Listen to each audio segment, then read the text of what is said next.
It's one of those rare TV shows, or call it entertainment pieces out there, that it does such a good job of defining what actually marketing is. Mad Men is a story of the man who works in advertising on Madison Avenue in New York City in the 1960s. We want to see the making of, right? And there's not a lot of making of advertising that has historically been done by Hollywood. What I find Mad Men does at a fundamental level is at the essence of what is marketing. It reminds us that this discipline is around three core things. It's about positioning. It's about having a very compelling piece of creative. And then the last piece is really understanding who your audience is. It's not enough to just tell the A to B story. And isn't that the most salient B2B takeaway of all? Everything in Mad Men, it's gold.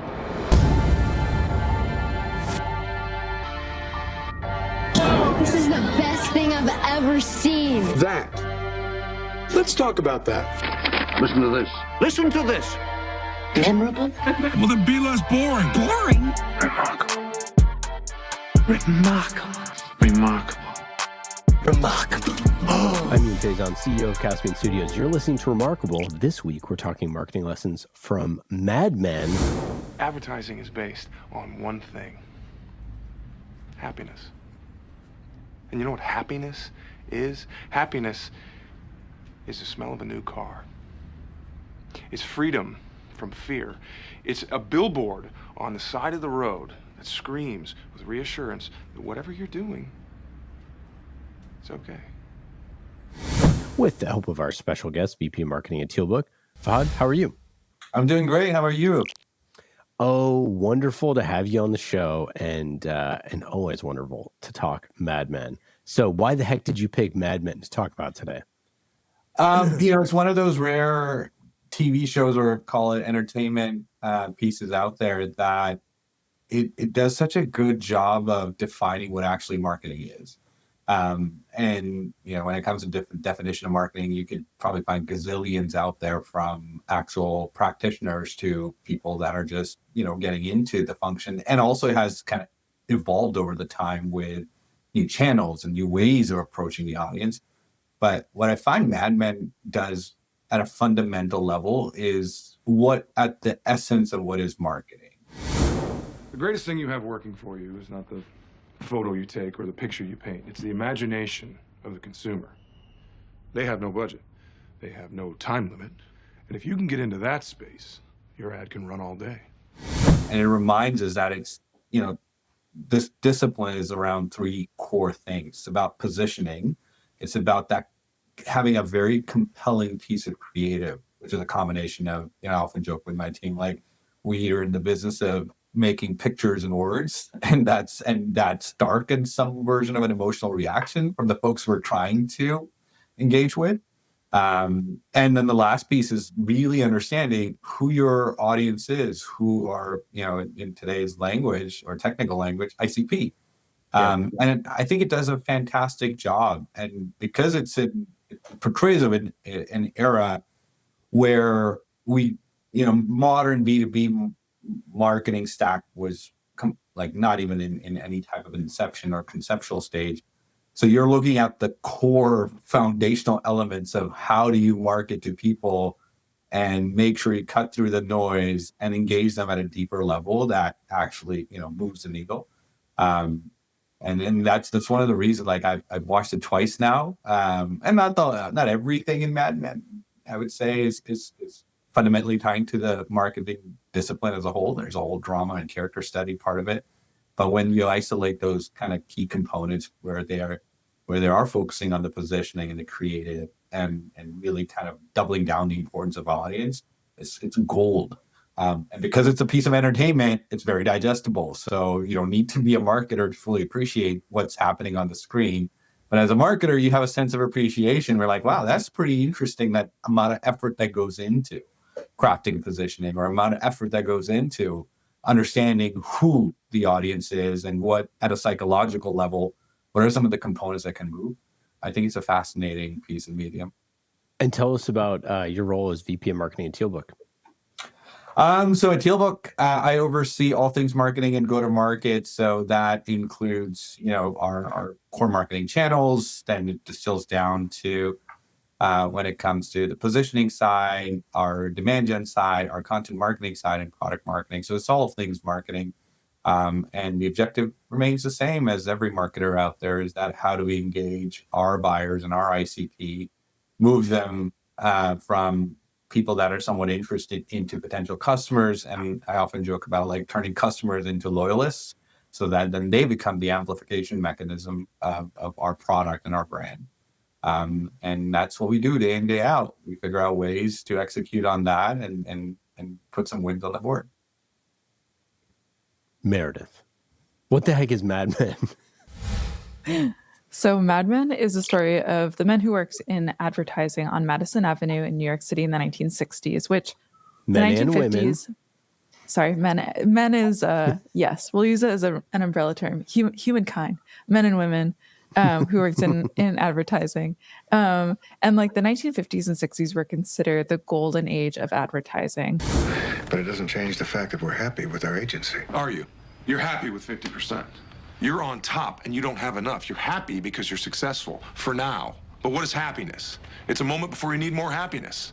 I won't settle for 50% of anything. I want 100%. They happened during a great period of like social change. There's a lot going on during that time.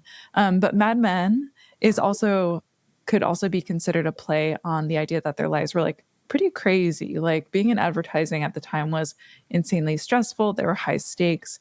And then they balanced that by also partying outside of work a lot. There's lots of socialization, crazy stuff happening. But that term Mad Men was also a term that they actually used in the 1950s. It was possibly coined by this ad executive, James Kelly, in 1957. And it was apparently a term that was used by the ad execs themselves, who identified pretty proudly as Mad Men. But this is a TV show that we're talking about, and it was initially developed by Matthew Weiner in 2000, but it didn't actually come out until 2007. Surprisingly, Weiner really struggled to find a network that would take it on. I guess a period drama was sort of considered a risk at the time, and network execs. I think it makes sense. Why is that? I was bored to tears the first 20 minutes when I watched it the first time. Wait. Okay, I was like, yeah, my brother sent it to me and I was like, bro, I'm not watching this. This is like so boring. It's literally about work. And this is before I was even in marketing. True. As with many shows like that are period pieces, it's like walking into somebody's house that has like really weird style. And I think there's just a shock factor of like learning about the world, I think, a little bit. And the story like isn't really that propulsive of a story at the beginning. I mean, like, I don't know. It's like it's kind of slow. So then, but once you sort of spend more time in the house and you get to you're like looking at everything and you're sort of like looking all over and you're like, oh, I just really like being here. And that's, I think Mad Men really hits its stride once you spend more time with them all and you know their personalities and they become your friends or whatever. And I think that that's Don Draper, being a brilliant person with flaws and with this other stuff and just the different relationships, that's where I think it all coalesces into these killer moments of the pitch meetings. Yeah. Because you know what happens behind the scenes and then you get to see them live in action. And that's where the show is so magnetic. It is funny. It is? Because I think the joke's on us. You're supposed to look at that and say it's a great car, not a great ad. I laughed. I think it's brilliant. Brilliant. I'll tell you what brilliance in advertising is, 99 cents. Somebody thought of that, Campbell. Well, say what you want, love it or hate it. The fact remains, we've been talking about this for the last 15 minutes. The moments in the pitch room is the thing. And so you don't earn the moments of the pitch meeting quite as well, I think, in the pilot. I don't know. What do you think, Fahad? Yeah, I think you're bang on. I've tried having my wife watch it and she never got into it. I've even listened it to some of the people on the marketing side, and they're like, yeah, it's not that exciting. I think part of the what makes Mad Men very unique is, unlike other shows or series, there's no overarching story. That it's not a start to finish type thing that, in the pilot you get to see, be like, wow, this is the fundamental plot, and I'm really curious of how this is going to move forward. Mad Men, to me, is more of a character study. And each character is its own little personality. Like, there's so many, when you look at who's in the show, each person has its own kind of universe and where they are located in that show, what they're trying to achieve. You have Peggy, who starts as an assistant, and then she moves all the way up to creative director. You have sales staff that are account executives that are basically catering, and how their lives are playing a role into their day-to-day. So you have Don Draper, who's this guy living double lives, and he's trying to balance that out. And then when it comes to his work side, he's this brilliant marketer who is the ace in the up the sleeve when it comes to the agency. This is what you're going to see tomorrow. It's a once-in-a-lifetime idea. Raymond, you could save yourself a trip to the office tomorrow. Or we can get in the elevator, go down 11 floors, and show you the work right now. It's the future. That's all I ever wanted. Should we change that Sauterne to champagne? And then you have the whole period piece, that you have these macro events that are changing and substantially changing a lot of the day-to-day components in people's lives. Because that's one of the unique things about Mad Men, is like each season, either they will have one or two key components from that era, whether it's the moon landing, whether it's the Kennedy assassination, Berlin Wall. Like they tie this kind of timeline to the people, and then you have the actual component of the show, which is tied to marketing and advertising. So it all kind of blends in. So I think that's one of the challenges that people have with Mad Men, in terms of like that gravitation of like, holy crap, this is amazing in the first episode. I don't think it does. No one will ever get to that. It's more of, either as a character, you might find someone relatable, like, wow, this is kind of what, how I think. And it opens up slowly because it unpacks that universe to its audience. It starts with one or two characters and zooms out. We see Roger Sterling, and they're like, okay, who's this guy? And it just continuously opens up, and then you follow them through this period to see where they end up. It's phenomenal. Even the way I would say how it ends, like it leaves things open-ended. It's a very fascinating conclusion where they show that Coca-Cola had. You don't really know what happened. Like the show doesn't really spell it out for the audience of like, this is what he ended up doing, but it gives you these subtle nods of where it could have gone, and then it's up to the viewer to make that conclusion. So that's part of the magic about that show, I think, because it doesn't really like, tell you exactly what's going to happen, but it lets you it puts you in that state of like, it could mean a lot of things to a lot of different people. For someone, this is social drama. For someone, this is a period piece. For someone, it's an inspiration from a marketing perspective.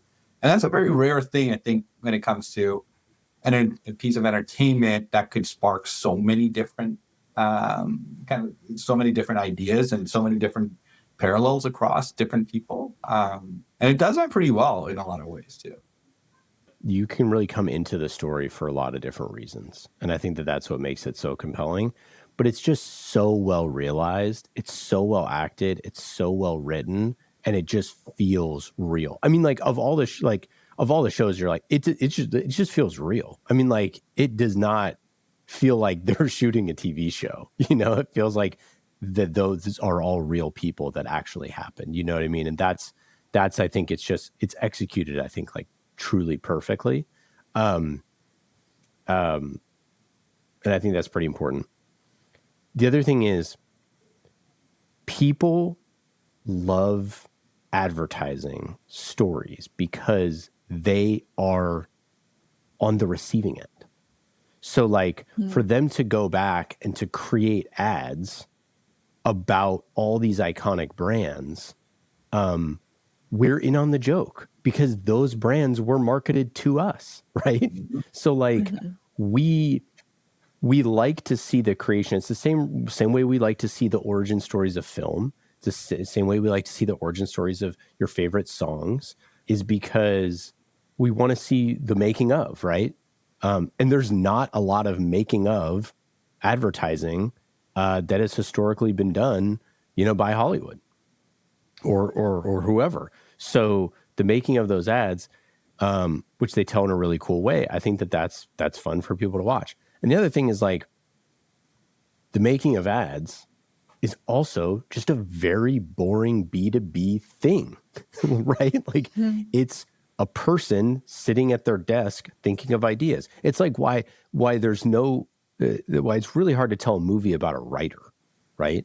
Because inherently the writer just sits there and writes the book, or like a developer. They just sit there and they write the code, right? It's like The Social Network, you have to tell Zuckerberg's whole story and the conflict and the people fighting each other and all, the Winklevoss twins and all that stuff, right? It's like not a good story without all that other stuff.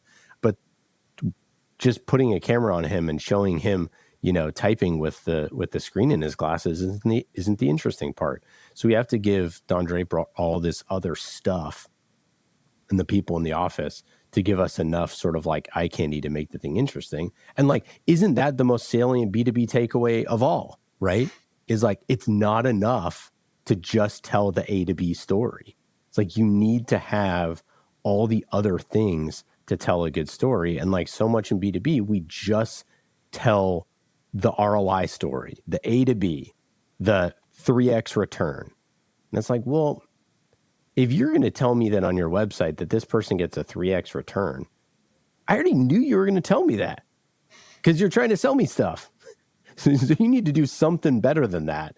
You need to make me feel some emotion, or you need to like teach me something that I didn't know, or give me something that I can do that makes my life different than just tell me like, trust me, you're going to get a 3X ROI.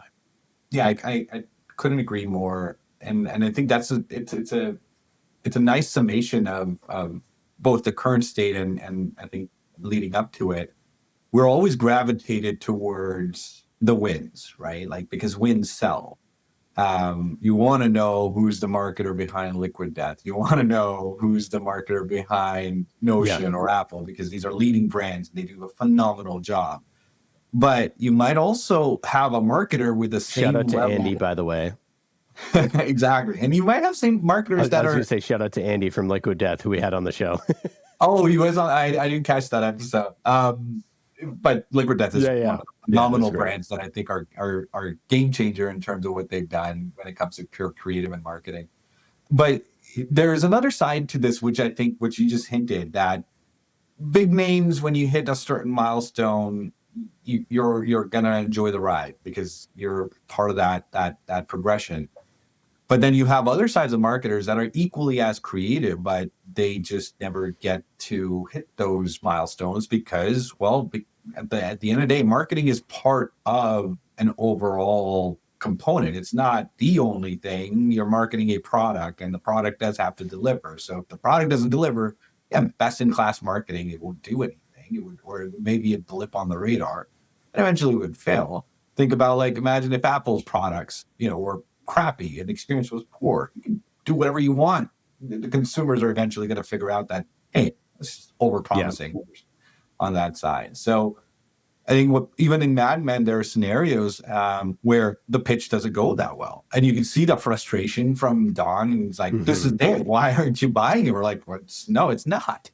So not everything is a home run. Not everything is, a touchdown. There are moments that you do give your best, and you think it's the best thing for the customer, but something somewhere doesn't connect, or as a marketer, you miss something which the customer views as a core component or the most important thing, and then there's a disconnect. So it's an ongoing process, and it's an evolving process. I think the struggle lies on both sides. You have the wins, to your point, like people that are killing it will always get the spotlight. That's the nature of our world. But then you also have the progression. How do you get there? And then you have the other side of it, where folks that are trying to get to, and they're equally as talented, but other elements might be missing. The product might not be there, or they may not have the same level of resources to amplify themselves. you're not in the same league as someone would say. It's a complex scenario, I think, across the board. I think one of the reasons why Mad Men, if not the biggest reason, is so successful, is that the creator Matthew just had unreal attention to detail. Meredith, what did you find on that? Yeah, so he paid meticulous attention to every single detail. And Ian, something you said earlier that really struck a chord was you said something about like you want to spend time here, like you want to spend time with the characters, you want to spend time in this world. I think part of that is there's kind of a sense of escape too, like going fully into this world, but also like Matthew Weiner has done such a good job of world building for this show that it makes you feel like you're in New York in the 60s. And so a few things that I found was that one, he was super obsessive, like over every single detail, from props to costuming to sets. Like they built out a bunch of sets. The costumes were period correct. And he was like super deeply involved in every single part of the production. Even to the way people talked, like he ensured that they used the speech habits of the time. So like colloquialisms, sayings, speech patterns. He was like sort of nitpicking, but in a way that really made you feel like this is how they talked in 1963 or whatever. And the other thing is like the actors weren't allowed to improvise like at all. So you had to follow the script exactly as it was written. That end of story. So he was pretty strict on stuff like that. No. Kind of a hater. But I love you gotta respect it great, too. But that's not Ian's style. So I respect the game. I could never do that. We're all improv here.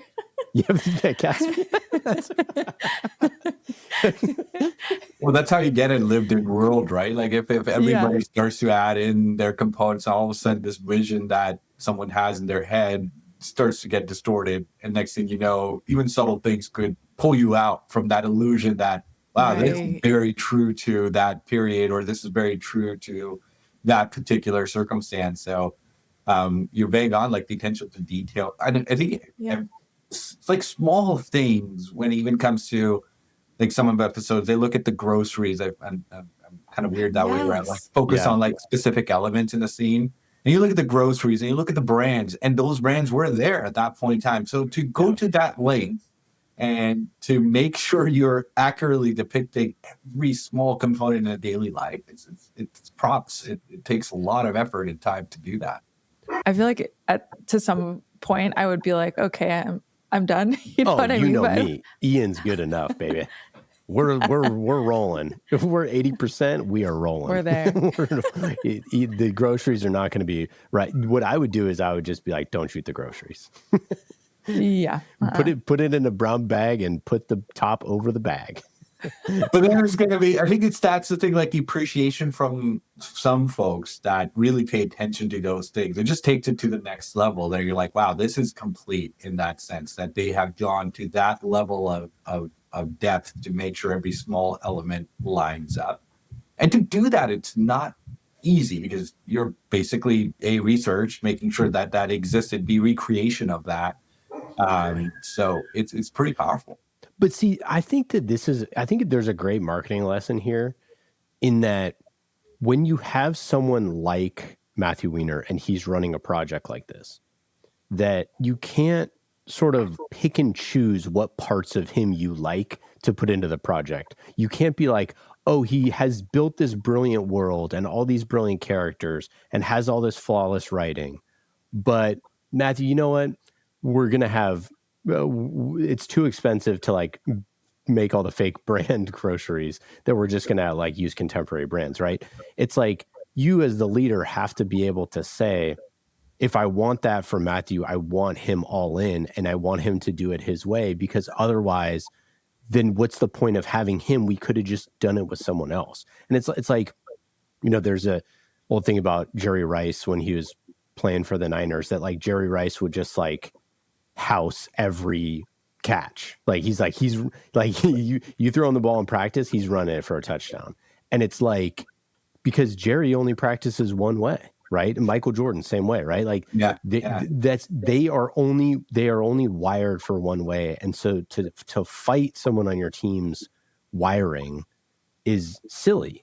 And so it's like, the better thing to do is to say, create the walls, create the creative constraints, let them work within that, and just let them run with it. And I think this is going to be more popular in the future. I think just with AI and with autonomy and the tools that we have, I think more people are going to be able to take a project and lead it with agents and all this sort of stuff and like run it themselves the way that they want it to be run.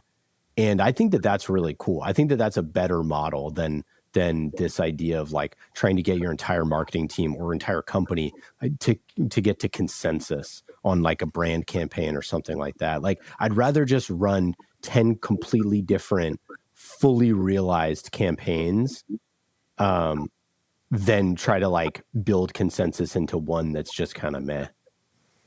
Yeah, I agree with you, especially in B2B, right? Like it's challenging because there's often a joke like everybody's a marketer, like when it comes to certain types of go-to-market elements, when it's messaging or creative, like everybody has an opinion. They're like, I don't like this, or maybe we should say it this way. And all of a sudden that true intent or someone's visions get completely revised, and it's now a combination of multiple components. But at the same time, feedback could be helpful in highlighting something that was missed or not accounted for.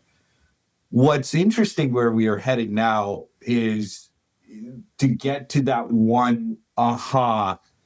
It requires iteration. It requires testing. And that's where what you're kind of highlighting is a really critical component, which is the more execution velocity you can inject, you might be able to get to that conclusion much faster and find that ideal path versus kind of analysis and paralysis of one specific positioning or one positioning campaign creative. And you can run into circles and then you might miss the window, because now what's like in our world today, velocity is really critical. Like the speed to market, how fast you can engage with your customer. You don't have to be perfect in doing that, but as long as you're good, you might be able to get their attention faster, because it's a noisy world. They're just everybody's bombarded from every angle you can possibly think of, from phones to emails to electronic communications to social media. There's so much there. So either your creative is so unorthodox that it would just stand out and people will pause and take note, i.e. something like a liquid net, but like, that's weird, or that's really creative. Like one of those two reactions would pop up, some version of an emotional reaction, or you're forced to them.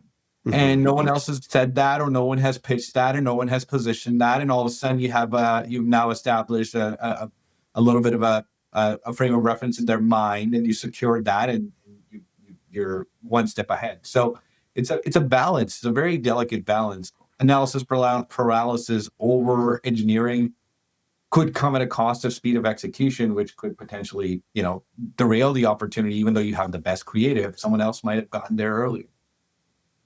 Meredith, do you think Don Draper is a scumbag? Ooh, interesting. I think he's a complicated person. That's probably giving him too much grace. But yeah, it's interesting because I feel like they work hard to get you on his side too. And then you just have to have some understanding with him. I don't know. What do you think? Yeah, I mean, well, it's like one of those things where, stealing someone's identity, where you're like, well, who gives a crap, right? I mean, that's literally what his boss is like. I don't care. Whatever, right? This like huge climax is like so anticlimactic. Great scene. Yeah. But if you're on the receiving end, of that, is like, if that was your dad and someone stole their identity, right? You'd be like, I'd be pretty pissed about it. So, and the infidelity and a lot of other stuff. So exactly. He does a lot of bad stuff. Say the first episode basically starts with that. You're like, wow, okay, this is how we're setting the stage. Oh, for sure. You're like, we're getting this guy's come back, from episode one. But I think the thing that the the show does, which like this is again, I think this is a great B2B takeaway, is like we never show the dark parts ever of anyone in any circumstance, including our own product, including our own go-to-market. It's like, but guess what sees all the dark parts? A, your customers and prospects, and B, the LLMs. They're going to find them. Like if you have something, if you have a spot that you don't want to share, I don't want to share my pricing. I don't want to share what happened at this thing, or I don't want to, share how people used to be really pissed off at us 6 years ago because we didn't grandfather pricing. We raised prices a bunch. Guess what? The LLMs know all that stuff now. So they're going to give it to your audience anyways. So you need to be the person who tells the story, right? And like, in that meeting where Don meets with Roger, and it's sort of like am I going to get fired? Is this sort of over for me thing? And, he doesn't care. It's like, there is a great sort of, release there and a great, moment for the audience. But I think it's also like that this idea of like, the truth actually is what sets you free, right? Like if we had just known all this stuff, we wouldn't have cared anyways. So you've just been carrying this stuff with you and this anxiety and all this stuff, but like we wouldn't have cared anyways. So I think that that's like a good lesson for us now to say, like, you just don't need to hide from the dark parts. And the great storytelling lesson is basically like, if your character is so good at their job, then the audience will forgive a lot, right? Like we're still going to like Walter White. Even at the end, like you're still rooting for Walter White after he's like poisoning children and stuff, right? It's like we know he's really bad. We know he's bad, but we're still kind of rooting for him. Now your business is a little bit different from that, right? But I think the same thing applies, which is like, yeah, well, it's still a great tool. I'm still going to keep using them. They still serve my needs, but at least they own up to their mistakes, or they own up to their story, or that they tell their version of the story. And like, that's what we actually do value, is that, that stuff like happens. Right. And you've seen brands sort of do things like that, pretty well. But I think it's, like there's no hiding anymore. You may as well just talk about it. It's okay to have a few words. It's okay to have a dark side. Like we're humans, Well, nowadays, I mean, going back to Mad Men, I mean, at the core, it's character study. Like every character has its own dark side to it, and everyone has them. Some are struggling with, marital issues. Some are struggling with career progression. Some are struggling with the world around them and who they are from an identity perspective. When you kind of translate that from a marketing perspective, I think there's a really interesting point that you made is, people mostly see the good sides. People mostly see, wow, that's the campaign, or that's the brand, and that's the positioning and the fundamentals around that brand. But they don't see how you got to that, and the war rooms and the late nights, and and that trickle down that then eventually bleeds into everyday life, where you're working weekends and there's an opportunity cost of giving something up to work on this. The show exposes a lot of that. You see, Don working nights, sleeping in the office, taking, aspirins and drugs and all sorts of stuff. So there's that fine, like the other side view gets exposed, that success comes at a cost. And the cost could be significant or it could be very small, but there is always a cost, because life is all about opportunity cost. You can't do everything. You have to choose. So when you choose A over B, you're giving up B, and the ripple effects of giving up B will somehow, some way manifest in your life. And, going back to him as a character, he's a very flawed character. And I think the show does a really good job of highlighting all of his flaws, but it's up to the interpretation of the viewer to be like, no, that's not a flaw. I think that's okay. Or yeah, he's totally. doing it. Or someone be like, what a douchebag. This guy is a completely broken individual. Marriage, kids, everything is completely shattered. Big ego, lying personality. And that's all because of choices and decisions, but you have to make them.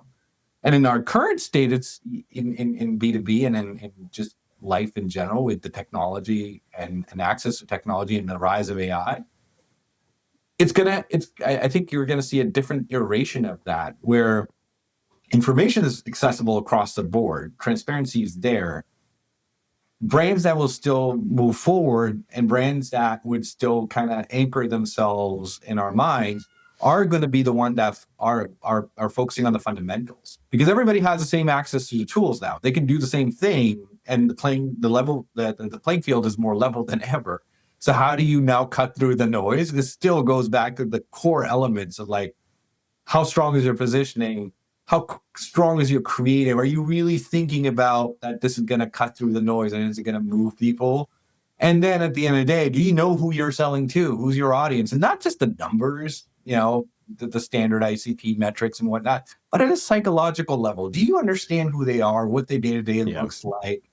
And the brands and the marketing teams that focus on that are always going to be the winners, because they're not taking the shortcut route of copy pasting or referencing creative and be like, we can adopt that and we can do that. But they are elevating themselves and going through their own version of creative with some scalability elements baked in by leveraging technology. But it's battle tested, and it's speaking directly to who they're trying to sell. And we see those examples, and those examples, are what when we do the references of like that brand or this brand. Those are the ones that pop up because they put in the time. They're putting in the effort and not just, copy pasting everything that everybody else is doing. Yep. And that's what the originality is what the LLMs want. They want new ideas because they already have the old ideas. Exactly. Or now you can just run through GPT and just come up with a gazillion ideas. And you're like, I did my job. And there's definitely an advantage of that, because AI is an accelerator in a lot of ways. And yes, you can use AI for full end-to-end execution, but it is still based on an input. It's not autopilot that it can just read your mind, at least up until now, and give you what exactly do you think is going to be the ideal outcome. So you definitely usage of that is a massive, massive plus point. But at the same time, you still have to drive it. It's like a car. You have to drive it. It will get you to point A to point B. But if you don't know where you're going, it'll take you in directions, and then you're going to end up with something that is not that impactful or not delivering the results that you were hoping for. And then in the sea of generic stuff out there that exists, which is only getting bigger and bigger now, it's just going to be another thing versus something that shines through, something that people are like, wow, that's really good. Or that one I remember because of X, Y, Z. At the end of the day, I think that human psychology has not changed, will not change. That's how we are wired as creatures. So something that does speak to us is, no matter what medium it's going to be, is always going to cut through the noise. And that's part of what marketing is all about, especially B2B. That art has taken a massive backseat. Because it's all about the numbers, it's all about velocity, it's all about the leads, it's all about the funnel progression. But what about, something that, taking exactly like a quote from Mad Men itself, like that engages someone at an emotional level. That piece is not a big factor when you talk to B2B marketers, because just the game has changed so much. It's all about go, go, go. But if you get to that, the reference point being that carousel pitch, that you change the entire frame of something, and all of a sudden you're engaging them at a level that, it's not even a message, but you're bringing everything from their lives from a frame of reference perspective, and it moves them. That is I think the ultimate kind of pinnacle of marketing. And I don't even know any brand recently that I could be like, yes, that one was phenomenal. But I've also seen now with AI, there's a subreddit I follow where people create ads.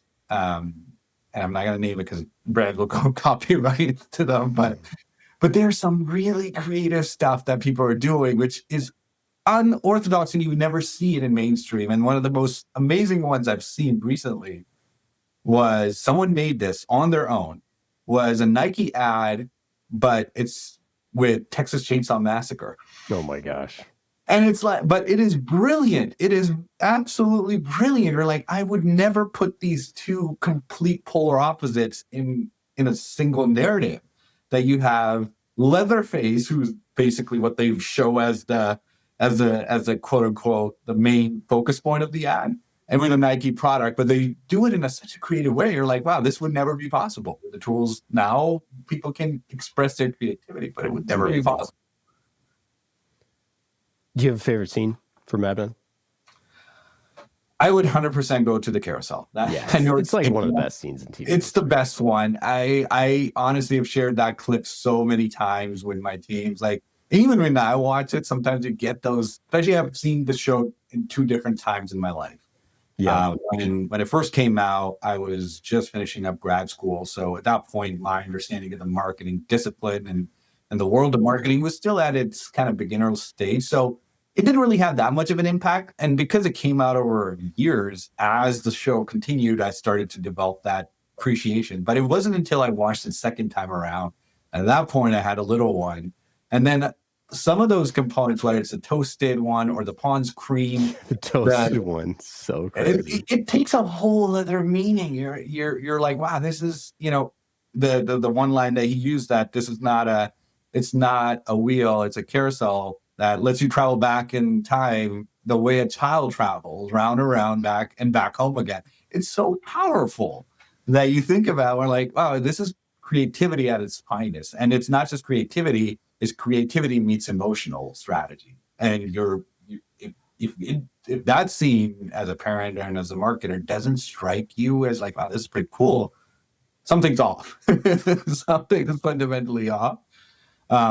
And the toasted one is just like, it's just like the classic positioning exercise of how do we differentiate our brand in the sea of other brands. We're like, well, it's not roll, it's toasted. They're like, that's brilliant. It's amazing. So good. And then the Ponds one, diabolical, which is part of the reason why it is. And then I really like the one which is most lesser known. I don't know which season it was, but it was around the cold cream, the Pond's cold cream. And I grew up and my mom used to use Pond's a lot. And it's very much around I view that scene as, we focus so much on understanding our ICP, who they are, what channels, what avenues they're consuming content, or where can we engage with. But we don't, oftentimes, most marketers don't talk to them. They don't fully, and not just talking to them on a marketing level, but like talking to them at a human level.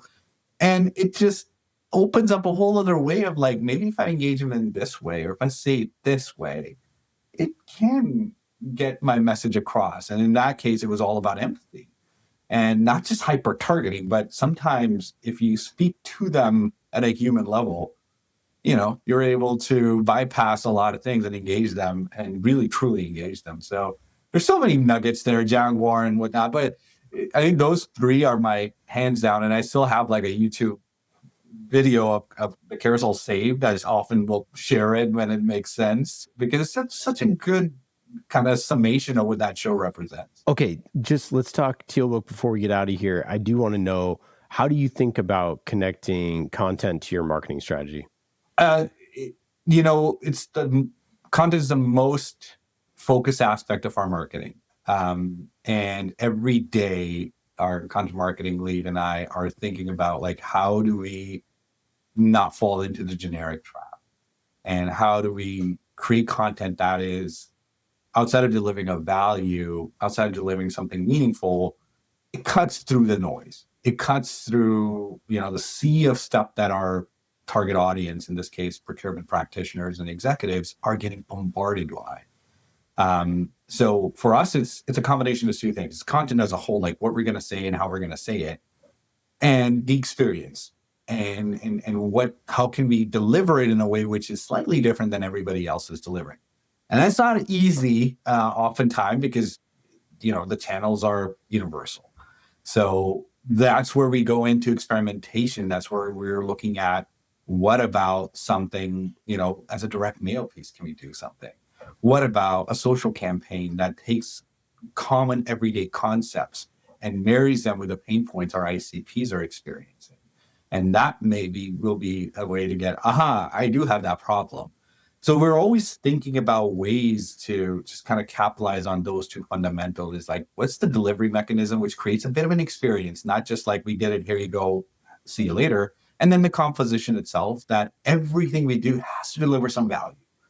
And the value has to be universally accessible. I'm not a believer in gated content. I think it goes back to your point about LLMs know everything. I 100% agree. And sadly, there's still so many B2B brands that gate everything. You got to download a white paper, it's gated. Like, no, if you're gating things, you're purposely doing a disservice to your own brand. Let them consume it. If you truly believe that what you built and what you've created and what you've written is worthwhile, they will come back. That's part. And if it's the right time and if it's the right pain point. So those are the two fundamentals that we practically every single day pound on and think through. And then we map it to what's our, like from an execution perspective, how do we execute on this from AI to human input? And it's now the AI side is giving us so much creativity that we have to kind of still make sure we're not going in a completely unorthodox world where we might lose who we are as a core identity of a brand, but making sure we're leveraging the flexibility and the general speed of execution that it can deliver us and velocity as well. So that's the juggle day in, day out. Amazing. Before we get out of here, final question here, Fahad. What's your best advice for a first-time, VP marketing who's trying to figure out content strategy? I would go back to, the three things we've been kind of revisiting consistently across this entire conversation is positioning, creative, and understanding who you're selling to. Those are the fundamentals. Nothing else will ever move the needle unless you would know these and have done a really good job of understanding these and then translating this through various different execution activities, campaigns, programs, all that stuff. A lot of marketers, especially when you're joining an organization new, the first thing is I got to put points on the board. So you go full tactical, or you take what's there as face value and you run with it. And what's there, that's so true. And what's there could be just what a founder came up in its version 1, and you're like, okay, I don't want to ruffle feathers, so I'm just going to take it. Those are the traps that, personally I've fallen into as well as throughout my career. But positioning, creative, and knowing your audience, and not just knowing your audience on a piece of paper, but really understanding who they are at a human level, and that takes time. That requires you to talk to people both at a customer level, prospect level. That combination is the winning combination. Any marketer that can figure that out, any marketer that can fully leverage those and make sure it's battle tested, and it's not just set it and forget it, but you're revisiting them as your company, as your product evolves, you're always going to be on the winning side. I love it. Fahad, thank you so much for joining the show. For our audience, go check out TealBook, especially if you need to unleash procurement possibilities. Any final thoughts? Anything to plug? No, this has been great. I hope we find another Mad Men-like show at some point that can speak to the marketing fundamentals. But for now, Mad Men is going to be the go-to, at least. We're working on it. That's what we're working on at Caspian. Just need a little bit more time and also some more money. But awesome. We'll get there. Thanks again. Great topic, and we'll talk soon. Thanks, Ian. Great meeting you. Cheers.